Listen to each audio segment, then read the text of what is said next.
네, 하나님의 말씀은 에베소서 4장 1절에서 3절 말씀을 좀 봅니다. 에베소서 4장 1절에서 3절 말씀.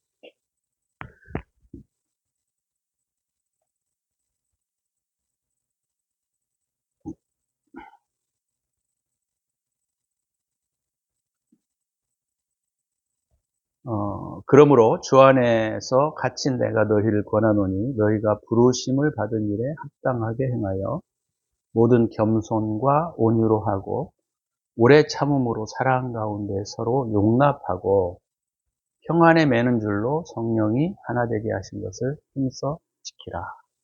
아멘. 오늘 본문을 중심으로 부르심에 합당한 삶이라고 하는 제목으로 함께 말씀을 나누고자 합니다.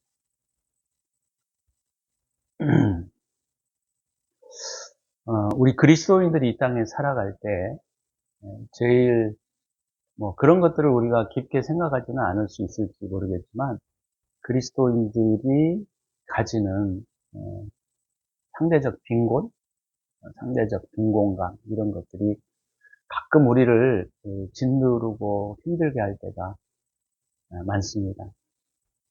우리가 이제 매스미디어를 통하거나 또는 사람들의 이야기를 들어보면 뭐 돈을 몇십억, 몇백억 벌었다는 사람도 있고 또 그런 걸 가지고 아주 마치 행복한 듯이 우리에게 이야기하는 사람들을 접할 때에 저도 가끔 그런 생각들이 들기도 해요. 나는 왜 이 땅에 살면서 왜 이렇게 뭐라 그러죠? 경제적으로 풍요롭지 못할까? 내가 저 사람들보다 나은 것도 없지만 못하는 것도 없을 텐데 그런 생각들이 가끔씩 우리 안에 들어오면 신앙생활을 한다는 것이 무엇일까라고 하는 그런 질문들이 가끔 우리 안에 일어날 때가 많이 있습니다. 그래서 정말 우리가 추구하는 것이 과연 무엇일까 이런 생각들을 가끔 가질 때가 있습니다.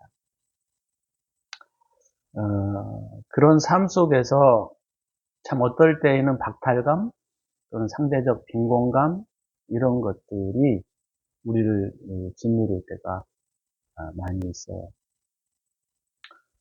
어찌 보면 주님께서 우리에게 은혜를 더 베푸셔서 우리가 조금 더 나은 신앙의 삶의 질 속에서 우리가 하나님을 섬길 수도 있을 텐데 그런 생각들도 가끔 저의 마음속에 들어올 때도 있습니다. 그래서 그런 부분에 대해서 오늘 에베소서를 좀 우리가 배경적으로 좀 이해하고 에베소서에서 바울이 말하고자 하는 바가 무엇일까 이 부분들을 좀 함께 나누면서 저와 여러분들이 좀 위로를 좀 받고자 합니다. 그 당시에 에베소 지역에는 약 한 20만 정도 살았다 그래요. 20만. 그 당시 소아시아, 그러니까 그리스와 터키 지역이죠. 지금으로 말하자면 소아시아 지역에 그 도시들이 큰 도시들이 5만, 7만 이 정도였습니다. 20만이 에베소에 참 살았으니까 상당히 큰 도시이기도 하고 또 무역의 중심지이기도 했습니다. 에게해를 중심으로 한 무역 상인들이 에베소 지역에 많이 살았던 것을 볼 때 에베소 지역도 고린도 교회도 마찬가지겠지만 좀 풍요롭고 또 상당히 쾌락적이고 향락적이고 이런 삶 속에서 신앙을 가지고 살았던 사람들입니다. 20만 정도 살았으니까 상당히 큰 도시 중에 하나죠. 그 당시에 그 지역의 중심지에서 살았던 인원의 가장 많은 수가 알렉산드리아에 50만 정도가 살았다 그래요. 거기는 대도시였고, 에베소도 그에 못지않은 큰 중소 도시로 자리매김하고 있는 지역입니다. 성경에 보게 되면 에베소 지역에는 아르티미스라고 하는 그 신전을 섬기는 사람들이 있었어요. 그 헬라어로는 다이애나, 영어로도 뭐 다이애나로 번역하는 경우들도 있죠. 그래서 그런 신전들이 있었고 거기에 많은 축제와 또 성적 쾌락들이 난무한 도시이기도 합니다. 그 당시에 배경적으로 우리가 이해할 게 뭐냐면 그 당시에 이 에베소 교회에 무역조합이 있었다 그래요. 무역조합. 그래서 에베소 지역에서 우리가 살아가기 위해서는 반드시 뭐가 좀 필요했냐면 그 조합에 가입하지 않으면 살 수가 없을 정도로 굉장히 그렇게 길드라든지 이런 상업조합들이 상당히 강성했던 것으로 알려져 있습니다. 그래서 무역조합에 가입하지를 않으면 사람들이 경제활동을 잘 할 수 없는 상황에 놓여 있었다 이렇게 볼 수 있습니다. 그래서 그 무역조합에 가입해야 그래도 경제생활을 좀 할 수 있었고 그 다음에 경제활동들을 좀 할 수 있었기 때문에 그리스도인들이 되면 이 무역조합에 가입할 수가 없었어요. 왜냐하면 이 무역조합에 있는 가입을 하게 되면 첫 번째로는 미신제사에 참여해야만 했습니다. 그리고 우상숭배를 어쩔 수 없이 필연적으로 해야만 했기 때문에 그리스도인들이 된다라고 하는 것은 에베소 지역에 있어서 어떤 것이었냐면 경제적으로 소외되었고 또 정치적으로도 소외될 수밖에 없는 사회적 마이너리티에 속할 수밖에 없는 그런 상황이었습니다. 심지어 60년대 여러분들이 잘 아시는 바와 같이 그 후반에는 상당한 깊은 아주 그 기독교에 대한 탄압이 있었어요. 미신숭배라고 하는 이름으로 탄압을 했는데 그 당시 로마에서는 그 유대교는 그래도 인정했습니다. 그나마 유대교는 인정했는데 이제 유대교에서 기독교로 떨어져 나온 이 유대적 기독교는 위신 우상숭배라고 그들을 종교로 인정하지 않았습니다. 그래서 신상 앞에 다 절하게 했을 때 유대교는 빼줬어요. 근데 유대적 기독교인들은 빼주지 않았습니다. 그리고 어마어마하게 이들은 탄압하기 시작했던 거죠. 그러니까 기독교인이 된다라고 하는 것은 어떤 면에서 정치적으로 소외되었고 또 경제적으로도 소외되었을 뿐만 아니라 또는 생명까지도 위협받는 그런 상황에 놓이게 되었다라는 것이죠. 참 상당히 어려운 그런 삶을 살아갈 수밖에 없는 그런 조건과 환경에 놓여 있었던 사람들이 바로 그리스도인들이었습니다. 그랬기 때문에 뭐 쾌락, 탐욕, 타락 이런 것들이 일반화되어 있는 상황 속에 그들이 신앙을 지켜간다는 것이 상당히 어려웠고 힘들었던 그런 사람들에게 편지하고 있는 내용이기 때문에 우리가 그런 배경적 이해를 가지고 에베소서를 접해야만 합니다. 뿐만 아니라 그 에베소 교회에는 교리적 논쟁을 할 수 있는 여유가 없었어요. 그래서 유대교와 기독교 사이에 갈등들도 있었긴 했지만 그게 그다지 큰 문제가 되지 않았습니다. 그래서 우리가 바울이 쓴 서신서들을 우리가 보게 되면 주로 두 가지 논점들이 있었는데 첫 번째는 뭐냐면 제가 지난주에 설교했던 것처럼 유대교와 유대적 그리스도교에 대한 갈등 이런 부분들이 있었고 그래서 이런 경우들은 우리가 이제 주로 성경에 보게 되면 서신서에 어떤 부분에 많이 쓰여져 있냐면 로마서와 갈라디아서 교리적 논쟁들을 하고 그런 문제들을 어떻게 해결해가는 부분들을 썼던 것들이 로마서와 갈라디아서 쪽이 좀 집중되어 있고 나머지 고린도 교회나 에베소 교회나 또는 뭐 골로새 교회나 이런 쪽은 상당히 그런 그 유대적 기독교인들과 유대교와의 충돌과 갈등들은 그다지 심하지 않았습니다. 물론 그런 갈등이 전혀 없었던 것은 아니지만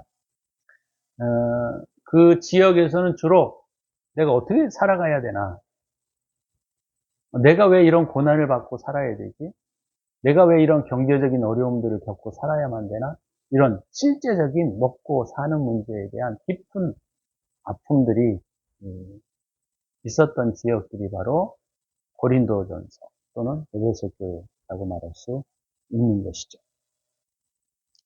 그래서 이제 바울이 우리가 볼 때 내부의 적, 내부의 적이라고 하는 건 뭐냐면 유대교와 유대적 기독교 간의 이 싸움, 갈등.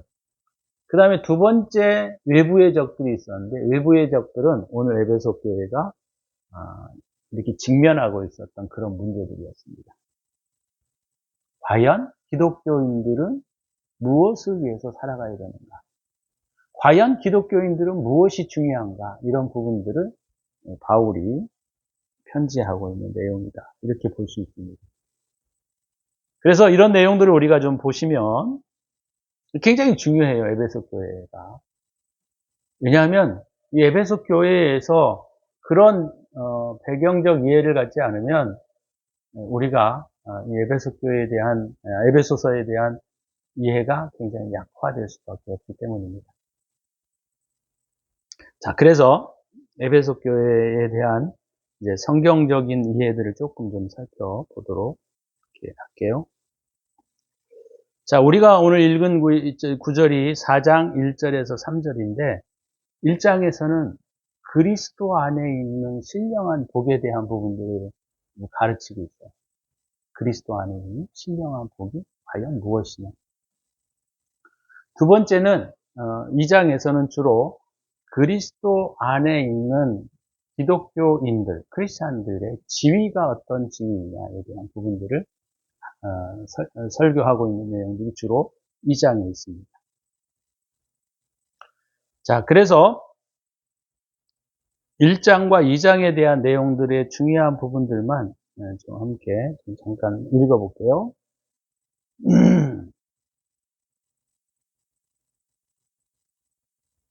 자, 1장에 있는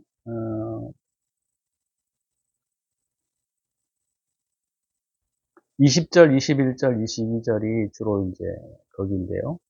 그의 능력이 그리스도 안에서 역사하사 죽은 자들 가운데서 다시 살리시고 하늘에서 자기의 오른편에 앉히사 모든 통치와 권세와 능력과 주권과 이 세상뿐 아니라 오는 세상에 일컫는 모든 이름 위에 뛰어나게 하셨다. 그리고 만물을 그 발 아래 복종하게 하시고 그를 만물 위의 교회의 머리로 삼으셨습니다. 예수 그리스도에 대한 지위, 그런 부분들을 우리에게 가르쳐주고 있는 것입니다. 자, 우리가 살아가는 이 세상도 마찬가지입니다. 아까 제가 처음에 말씀을 드렸던 것처럼 그리스도인들도 이런 갈등들이 있어요. 조금만 좀 약간 편법을 쓰면 좀 돈도 많이 벌 수 있을 것 같고 또 좀 더 나은 삶을 살 수 있을 것 같은데, 또 집을 예쁘게 지었다고 하는 사람들 보게 되면, 그런 또 유튜브도 보게 되면 어떤 때는 조금 상대적 박탈감, 빈곤감 이런 것들이 우리 안에 엄습하게 될 수도 있다라고 하는 거죠. 근데 오늘 바울은 그런 에베소 교인들에게 뭐라고 얘기를 하냐면 그분이 통치하신다. 그분이 다스리신다. 그분이 이 땅을 충만케 하신다. 이런 내용으로 에베소 교인들을 향하여 위로하고 있다라고 하는 것입니다. 우리도 마찬가지. 우리도 주님이 우리의 모든 충만이 되어 주시는 주님. 그죠? 우리도 그런 부분들을 마음에 깊이 새기셔야 한다라고 하는 것이죠. 자, 2장에서는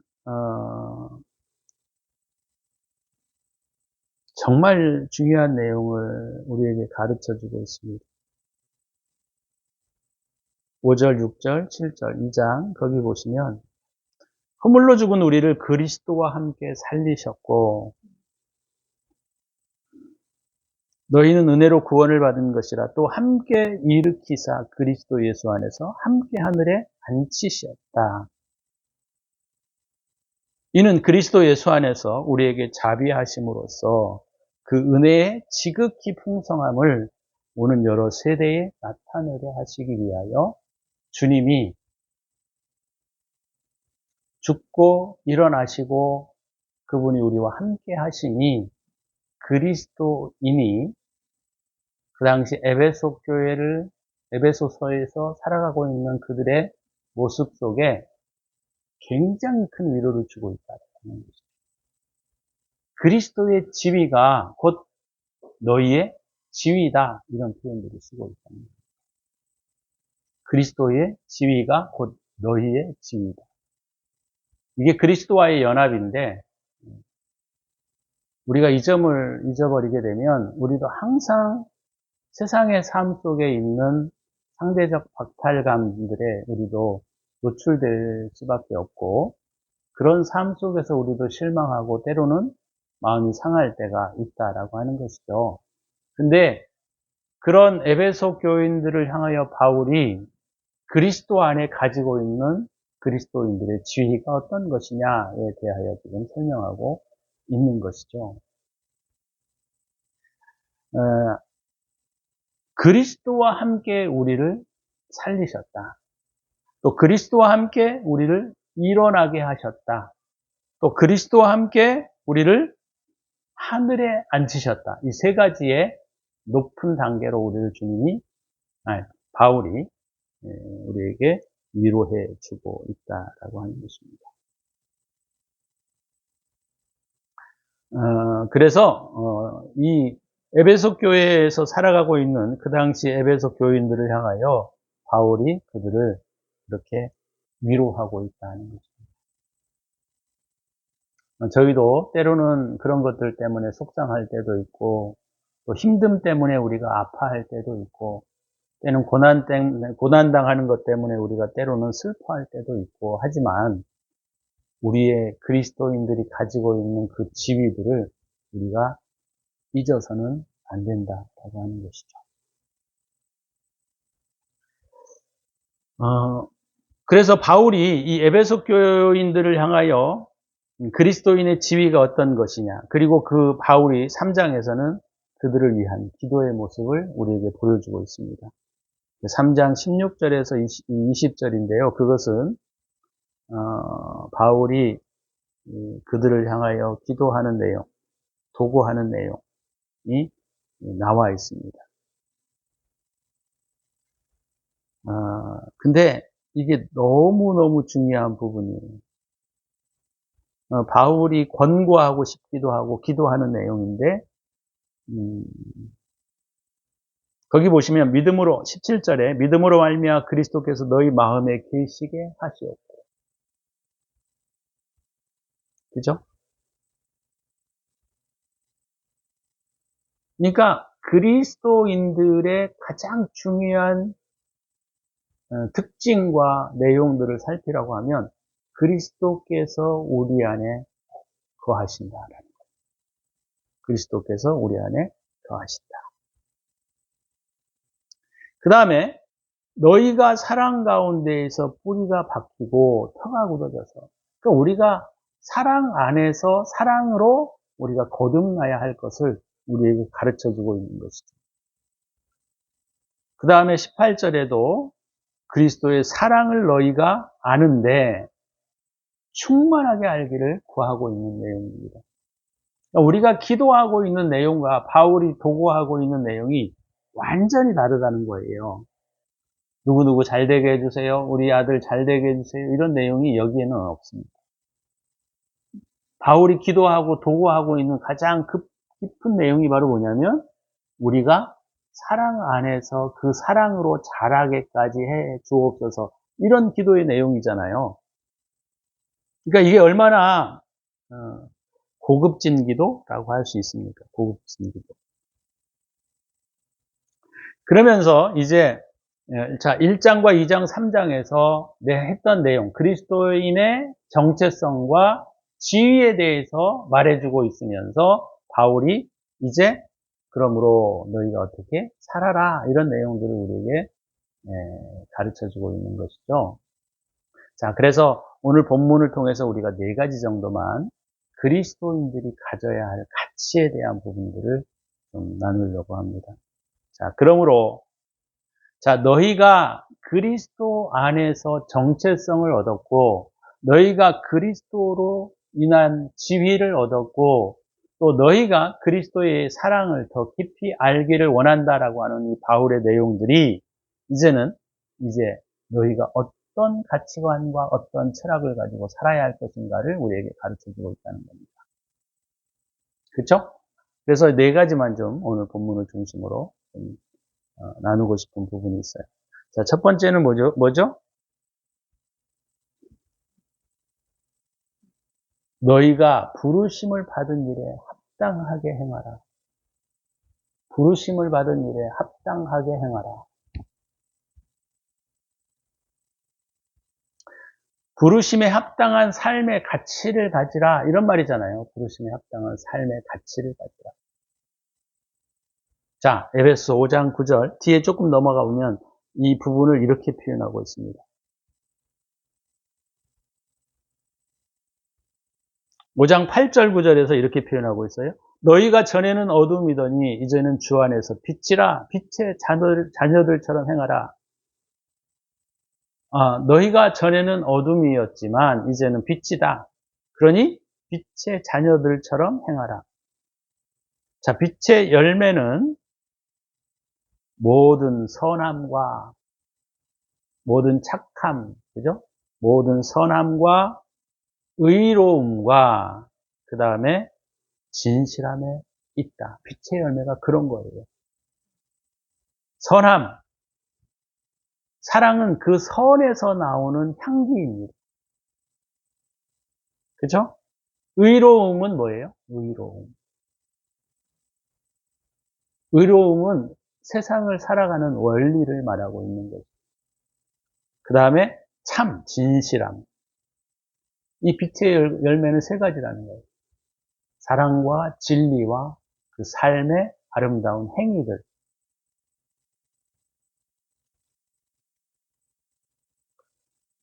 이게 부르심에 합당한 삶이다라는 겁니다. 부르심에 합당한 삶. 부르심에 합당한 삶의 가치. 그것은요, 우리가 돈을 벌고 좋은 집을 갖고 좋은 평안한 삶을 누리는 것이 아니고, 물론 그거 가진다고 해서 나쁜 것은 아니에요. 그러나 그리스도인이 가져야 할 가치라고 하는 것은 바로 뭐냐? 선함과 선과 의로움이라는 거예요. 선함과 선과 의로움이라는 거예요. 이것을 그리스도인들이 잃어버리게 되면 그리스도인들은 아무것도 아니라는 거예요. 우리가 가장 불쌍한 자가 되는 겁니다.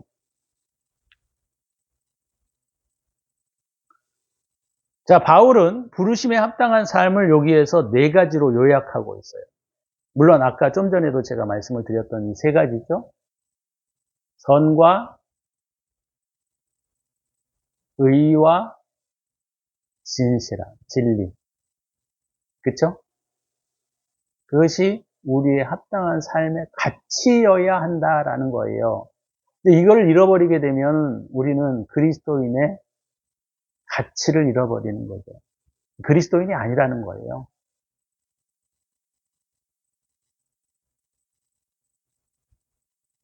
그래서 부르심에 합당한 삶을 바울은 4가지로 요약해주고 있습니다. 자, 첫 번째가 뭐냐면 겸손과 온유함이에요. 그리스도인들은 겸손함과 온유함을 가지고 있어야 한다는 거예요. 이 정말 중요한 거예요. 겸손은 지난번에 제가 한번 설명을 드렸던 것 같아요. 겸손이 뭐라 그랬죠? 겸손은 자기를 부인하는 것이다. 참 어려워요, 이게. 우리의 선과 우리의 진리와 우리의 행위는 실상은 우리의 추론과 우리의 지식으로부터 나오면 그것은 선이 될 수 없습니다. 주님으로부터 오는 거예요. 그러려면 뭐가 돼야 된다 그랬죠? 자기가 부인되어야 한다. 자기가 부인되어야 한다. 우리가 이제 구약에 보게 되면 이 성소에 대한 그림들을 우리가 살펴보게 되면 기독교인들이 어떻게 걸어가야 우리가 하나님을 만나는지에 대한 부분들을 모형적으로 가르쳐주고 있는데, 첫 번째가 뭐죠? 그 성소 앞에 있었던 것이 처음에 딱 보면 번제단이죠. 그 다음에 두 번째 들어가는 데가 뭐죠?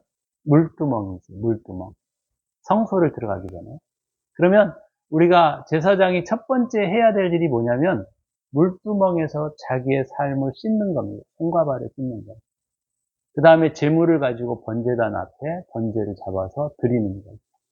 이 두 가지가 우리에게 되게 중요한 부분인데, 이게 겸손과 온유라는 말입니다.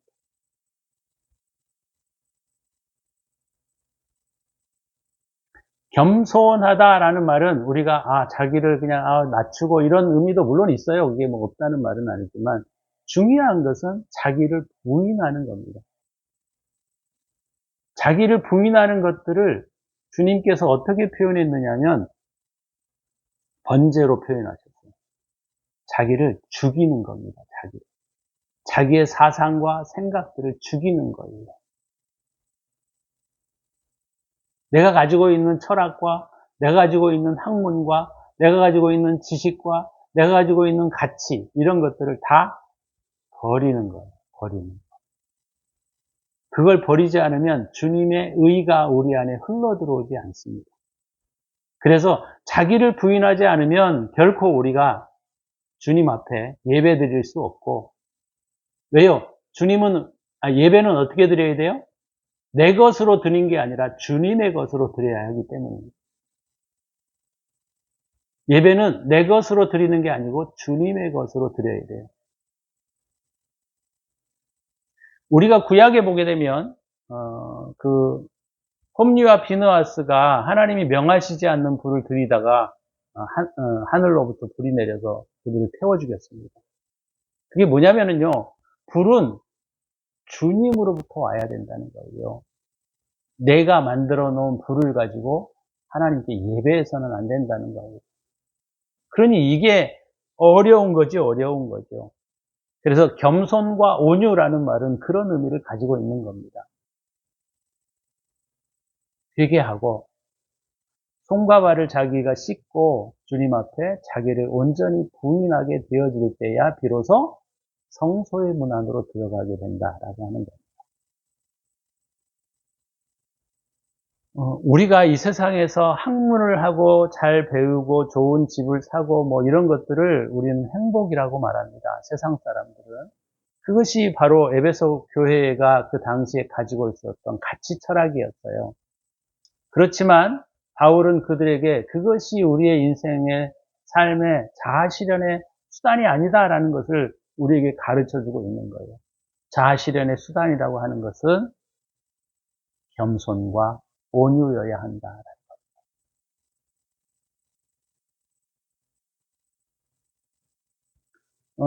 세상에서는 뭐 행복, 추구, 그 다음에 그것보다 조금 더 고급진 것이 바로 뭐냐면 자성취라고 하는 덕목으로 사람들이 그것을 부추길 때가 많아요.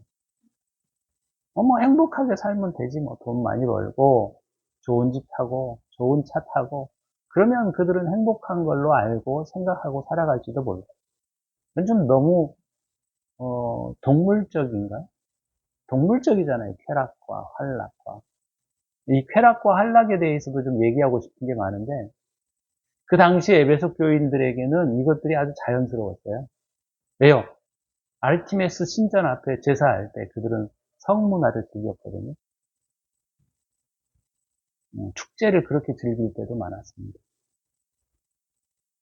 얼마나 쾌락적이고 얼마나 향락적이에요. 그것을 죄의식 가지고 하지 않았습니다.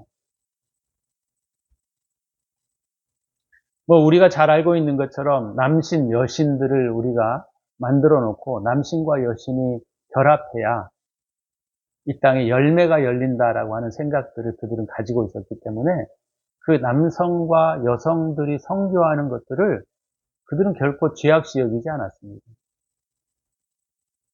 그런 가운데 기독교인들이 살아가고 있는 거죠. 그러니까 얼마나 기독교인들이 힘들고 어려웠겠어요. 어찌됐건 간에 오늘 본문의 내용에 나와 있는 그리스도인들이 가져야 할 가치, 합당한 삶이 뭐냐라고 하는 것이죠. 그것은 겸손과 온유함이 첫 번째로 이루어져야 한다고 하는 거예요. 자, 두 번째는 뭡니까? 오래 참음, 오래 참음. 이게 이제 배경 설명을 하려다 보니까 좀 이게 본문 이해가 조금 더 쉽지 않은 것 같아요, 시간이. 오래 참음. 인내하고 견디는 삶이죠. 인내하고 견디는. 하나님은 우리를 불로 연단하시죠. 물론 하나님이 하시는 일은 아닙니다. 우리의 죄 때문이에요. 그렇지만 하나님은 우리를 연단하도록 허용하십니다. 그죠? 왜 그렇죠? 왜 연단하시죠? 뭐 성경에 누누이 말씀하고 있지만 더 재련을 해서, 더 연단을 해서 뭘 만들려고요? 정금을 만드시기 위해서.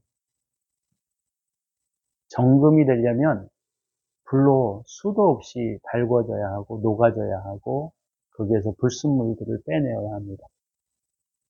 그러려면 기독교인들이 가져야 할 두 번째 추구해야 할 덕목이 뭐죠? 오래 참음이에요. 오래 견디셔야 합니다. 흔들리시면 안 돼요. 아, 이거 힘들어. 아우, 되게 힘드네. 이런 식으로 하다가 중간에 그만두면 아무것도 아니에요. 왜요? 하나님은 절대로 재련을 하고 우리를 정금과 같이 세우시기 위하여 우리에게 끊임없는 시련과 어려움들을 허용하시는 거잖아요.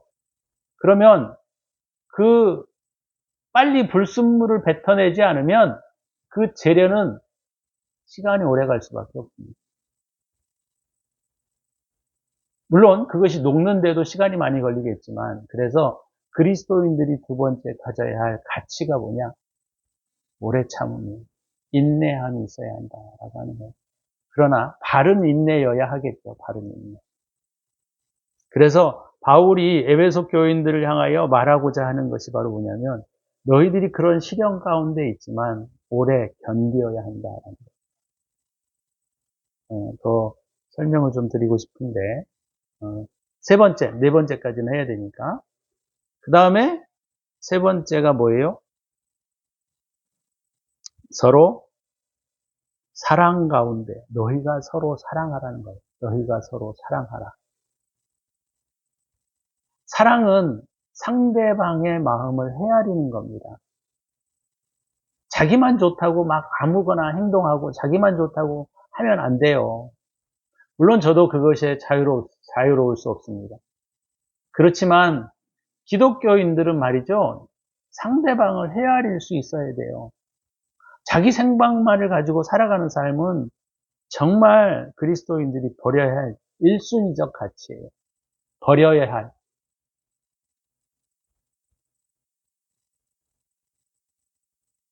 그리스도인들은 상대방의 마음을 헤아릴 수 있어야 돼요.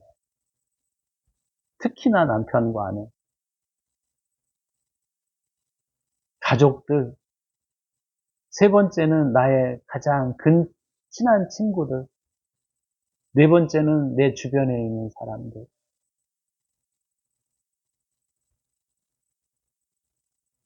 입장을 좀 바꿔놓고 좀 생각을 좀 해보시라고요. 입장을 좀 바꿔놓고 생각을 해보시라고요. 내가 이런 행동을 했을 때 상대방은 어떤 마음일까? 참 어려워요. 참 어려워요. 입장 바꿔 생각해봐. 이게 주님이 우리에게 주신 황금률이에요. 그죠? 주님이 주신 황금률. 네가 대접받고자 하는 대로도 남을 대접하라. 마태복음 5장인가 6장에 있는 내용이잖아요. 근데 우리는 그런 거 생각하지 않아요. 내가 중요해요. 내가 지금. 당하는 고난이 중요하고 내가 아픔이 중요하고요.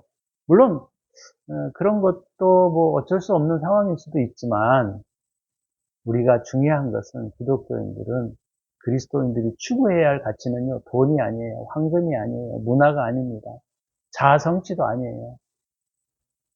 그리스도인이 추구해 가야 할 것들은 바로 뭐냐면 용서와 용납이어야 한다는, 사랑이어야 한다는 거죠. 자, 네 번째, 네 번째 3절에 보시면 평안에 매는 줄로 성령이 하나 되게 하신 것을 힘써 지키라. 평안에 매는 줄, 평강이 우리 안에 흘러가도록 해야 한다는 거예요. 평강. 이거 참 에베소서 4장 17절에서 20절을 좀 한 번 더 보시면 더 좋을 것 같아요. 이게 그리스도인들이 추구해야 할 가치가 무엇인지,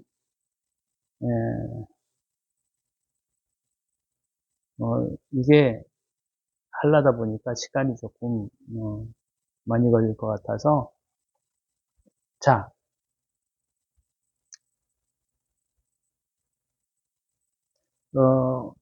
우리가 옛날에 우리 기독교가 우리가 이렇게 풍요롭게 살지 못할 때에는 그리스도인들이 되게 상당히 좀 그런 부분들이 좀 많았던 것 같아요. 나는 가난하게 살고 힘들게 살아도 나는 행복해. 근데 요즘 들어서는 좀 많이 그것들이 희석되지 않았나 이런 생각들이 많이 듭니다. 근데 우리가 오늘 이 본문의 말씀들을 다시 한번 좀 기억하시면서 우리가 조금 힘들고 어렵지만 그것들을 우리가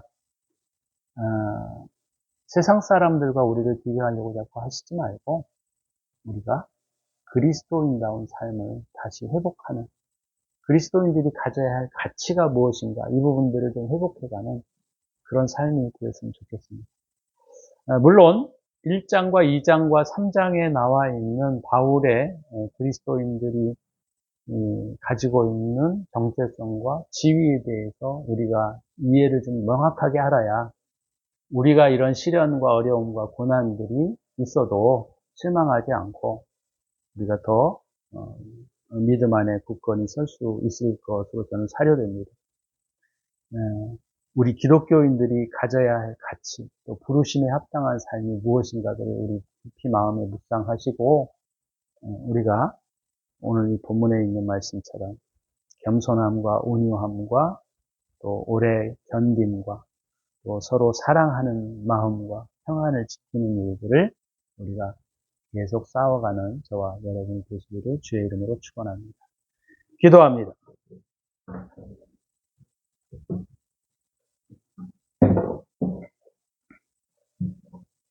기도하실 때 오늘 주님 그리스도인들이 가져야 할 가치에 대해서 우리가 함께 나누었는데 하나님 우리가 이런 것들을 꼭 잊어버리고 살지는 않았는지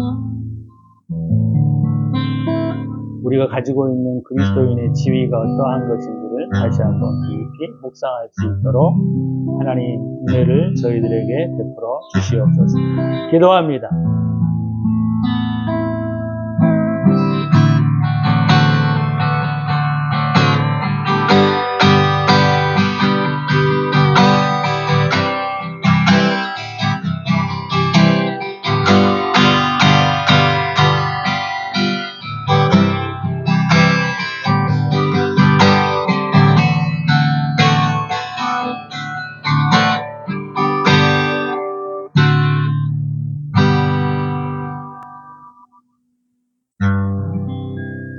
주님, 우리도 또 어느 순간인가 세상 사람들이 하는 말들에 우리도 그 가치에 휘둘려 살아갈 때가 많습니다. 그러나 오늘 말씀을 통하여 그리스도인들이 지켜야 할 가치가 무엇인지를 다시 한번 우리가 함께 나누었습니다. 주님, 그 가치를 위하여 살아갈 수 있도록 힘을 주시옵소서. 이제는 우리 구주 예수 그리스도의 은혜와 독생자를 아낌없이 우리를 위하여 내어주신 하나님의 사랑하심과 성령의 축복하심이 오늘도 하나님 앞에 예배하며 정말 그리스도인의 가치를 회복하고자 하는 삶을 살고자 하는 당신의 사랑하는 백성들 머리머리 위에 이제로부터 영원토록 함께 있을지어다. 아멘.